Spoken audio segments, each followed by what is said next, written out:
Assalamualaikum warahmatullahi wabarakatuh. Pada kesempatan kali ini, kami dari kelompok 9 mata kuliah Media Pembelajaran IPS dari kelas A angkatan 2020 akan menjelaskan materi mengenai interaksi sosial dan lembaga sosial. Adapun subbab yang pertama yaitu interaksi sosial menjelaskan mengenai pengertian interaksi sosial, syarat terjadinya interaksi sosial, ciri-ciri interaksi sosial, dan bentuk dari interaksi sosial. Langsung saja, yang pertama yaitu pengertian interaksi sosial. Apa sih itu interaksi sosial? Interaksi sosial adalah hubungan-hubungan antara orang perorangan, antara kelompok manusia, maupun antara orang perorangan dan kelompok manusia. Adapun faktor terjadinya interaksi sosial. 1. Faktor imitasi merupakan proses seseorang mencontoh orang lain atau kelompok. Yang kedua yaitu faktor sugesti merupakan pengaruh yang dapat menggerakkan hati seseorang. Yang ketiga yaitu faktor identifikasi merupakan kecenderungan atau keinginan dalam diri seseorang untuk menjadi sama dengan orang lain. Dan yang keempat yaitu faktor simpati merupakan kemampuan untuk merasakan diri seolah-olah dalam keadaan orang lain dan ikut merasakan apa yang dilakukan dan dialami atau diderita oleh orang lain. Lalu yang kedua, syarat terjadinya interaksi sosial. Kontak dan komunikasi menjadi syarat yang penting bagi terwujudnya interaksi sosial. Misalnya kita bertemu dengan orang Inggris lalu berjabat tangan. Orang Inggris berbicara dengan bahasa Inggris dan kita bicara dengan bahasa Indonesia. Untuk itu, agar terjadi kontak dan komunikasi yang baik, kita harus mampu menyesuaikan diri dengan lingkungan sekitar. Itu sangat penting bagi terjadinya interaksi sosial. Ciri-ciri interaksi sosial. Yang pertama, jumlah pelakunya lebih dari seorang, atau biasanya 2 atau lebih. Yang kedua, berlangsung secara timbal balik. Yang ketiga, adanya komunikasi antar pelaku dengan menggunakan simbol-simbol yang telah disepakati. Dan yang keempat, adanya suatu tujuan yang akan dicapai. Bentuk-bentuk interaksi sosial. Ada beberapa bentuk interaksi sosial dalam kehidupan masyarakat, yaitu ada yang bersifat asosiatif dan disosiatif. Yang pertama, proses-proses yang asosiatif. Proses ini terjadi apabila seseorang atau sekelompok orang melakukan interaksi sosial yang mengarah kepada kesatuan pandangan. Proses ini terdiri atas 3 bentuk, yaitu kerjasama, akomodasi, dan asimilasi. Yang pertama, kerjasama. Kerjasama yaitu suatu usaha bersama untuk mencapai satu atau beberapa tujuan bersama, atau sering disebut dengan gotong royong. Contohnya, kerjasama membersihkan selokan. Yang kedua adalah akomodasi. Akomodasi yaitu usaha-usaha manusia untuk meredakan suatu pertentangan dan mencapai kestabilan tanpa menghancurkan pihak lawan. Dalam pelaksanaannya, akomodasi memiliki beberapa bentuk, yaitu koersi, kompromi, arbitrasi, mediasi, konsiliasi, toleransi, stalemate, dan adjudikasi. Contoh akomodasi adalah penyelesaian yang bersengketa melalui pihak ketiga atau mediasi. Yang ketiga ada asimilasi. Asimilasi merupakan cara-cara bersikap dalam menghadapi perbedaan untuk mencapai kesatuan dalam pikiran dan tindakan. Proses asimilasi dapat terjadi melalui beberapa cara, antara lain adanya sikap toleransi, sikap saling menghargai orang lain, persamaan dalam unsur-unsur kebudayaan, serta perkawinan campur. Contohnya, musik dangdut yang berasal dari pengaruh musik India dan musik Melayu. Percampuran musik India dengan Melayu yang menghasilkan musik dangdut merupakan contoh dari asimilasi. Yang selanjutnya, proses-proses yang bersifat disosiatif. Proses ini terjadi apabila seseorang atau sekelompok orang melakukan interaksi sosial yang mengarah pada konflik dan merenggangkan solidaritas kelompok. Proses ini terdiri atas 3 bentuk, yaitu kompetisi, kontravensi, dan pertentangan. Yang pertama, kompetisi atau persaingan, yaitu suatu proses individu atau kelompok yang bersaing untuk mencari keuntungan melalui bidang-bidang kehidupan tertentu. Contohnya, gelar juara, kesuksesan, sebuah piala, dan hadiah. Untuk mendapatkannya, seseorang harus bersaing satu dengan yang lainnya.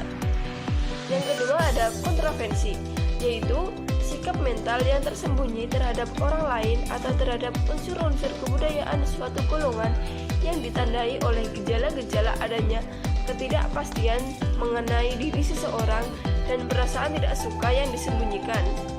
Contohnya, OSIS di sekolahmu mempunyai suatu rencana, tetapi kelasmu kurang setuju terhadap rencana tersebut, sehingga berkembang rasa tidak suka atau benci, namun masih disembunyikan. Yang ketiga, ada pertentangan atau konflik, yaitu suatu proses di mana individu atau kelompok berusaha untuk memenuhi tujuannya dengan jalan menentang pihak lawan yang disertai dengan ancaman dan kekerasan. Contohnya, konflik yang terjadi antara buruh dan majikannya. Pembahasan yang kedua adalah pengaruh interaksi sosial terhadap pembentukan lembaga sosial. Interaksi sosial adalah kunci dari semua kehidupan sosial, karena tanpa interaksi sosial tidak mungkin ada kehidupan bersama, sehingga melahirkan lembaga untuk memenuhi berbagai kebutuhan hidup manusia. Suatu lembaga terbentuk akibat dari berbagai aktivitas manusia dalam memenuhi kebutuhan melalui interaksi sosial. Manusia mempunyai kebutuhan yang bermacam-macam dan lembaga sosial yang memenuhi kebutuhan individu pada masyarakat. Contohnya saja, manusia membutuhkan pendidikan sehingga diatur pada lembaga pendidikan. Manusia membutuhkan nafkah atau penghasilan diatur dalam lembaga ekonomi. Interaksi sosial berpengaruh besar terhadap terbentuknya lembaga sosial masyarakat yang bersangkutan. Melalui interaksi sosial, manusia saling bekerja sama, menghargai, menghormati, hidup rukun, dan gotong royong. Sikap-sikap tersebut mampu menciptakan keteraturan dan ketertiban dalam kehidupan bermasyarakat. Contohnya pada gambar di bawah ini. Gambar yang pertama yaitu kebutuhan akan makan memerlukan bantuan orang lain. Gambar yang kedua yaitu pedagang beras untuk memenuhi kebutuhan manusia. Dari gambar di atas, dapat kita simpulkan bahwa antara manusia yang satu dengan yang lainnya saling membutuhkan melalui interaksi sosial dan lembaga sosial. Dalam kehidupan sehari-hari, manusia mempunyai banyak kebutuhan, baik dilihat dari ragam maupun jumlahnya. Untuk memenuhi kebutuhan tersebut, manusia membutuhkan lembaga sosial sebagai tempat pemenuhan kebutuhannya.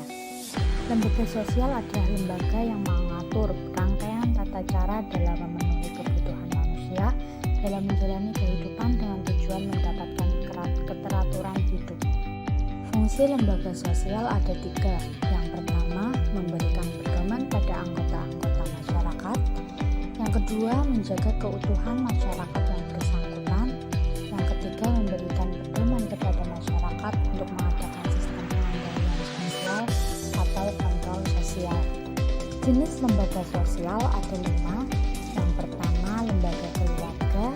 Yang kedua, lembaga agama. Yang ketiga, lembaga ekonomi. Yang keempat, ada lembaga pendidikan. Yang kelima, lembaga politik. Fungsi dari lembaga keluarga yang pertama yaitu fungsi proteksi. Yang kedua, fungsi proteksi atau perlindungan. Yang ketiga, fungsi ekonomi. Lalu yang keempat, fungsi sosialisasi. Yang kelima, fungsi afeksi. Dan yang terakhir, fungsi pemberian status. Selanjutnya ada lembaga agama dan fungsinya. Yang pertama, sebagai pedoman hidup bagi manusia baik dalam kehidupan, sebagai pribadi dalam hubungan dengan Tuhan, dalam hubungannya dengan manusia lain, dan hubungannya dengan alam sekitar. Yang kedua, sumber kebenaran. Lalu fungsi yang ketiga, pengatur tata cara hubungan manusia dengan manusia dan manusia dengan Tuhannya. Yang keempat, tuntunan prinsip benar dan salah untuk menghindari perilaku menyimpang seperti membunuh, mencuri, berjudi, dan sebagainya. Yang kelima, pedoman pengungkapan perasaan kebersamaan di dalam agama diwajibkan berbuat baik terhadap sesama. Selanjutnya yaitu lembaga sosial yang ketiga, yaitu lembaga ekonomi. Fungsi lembaga ekonomi antara lain sebagai berikut. Yang pertama, memberi pedoman untuk mendapatkan barang. Yang kedua, memberi pedoman untuk melakukan pertukaran barang atau barter. Yang ketiga, memberikan pedoman tentang harga jual beli barang. Lalu yang keempat, memberikan pedoman untuk menggunakan tenaga kerja. Yang kelima, memberikan pedoman tentang cara pengupahan. Yang keenam, memberikan pedoman tentang cara pemutusan hubungan kerja. Lalu yang ketujuh, memberikan identitas bagi masyarakat. Yang selanjutnya yaitu lembaga pendidikan. Lembaga pendidikan mempunyai dua fungsi, yaitu fungsi manifest dan fungsi laten.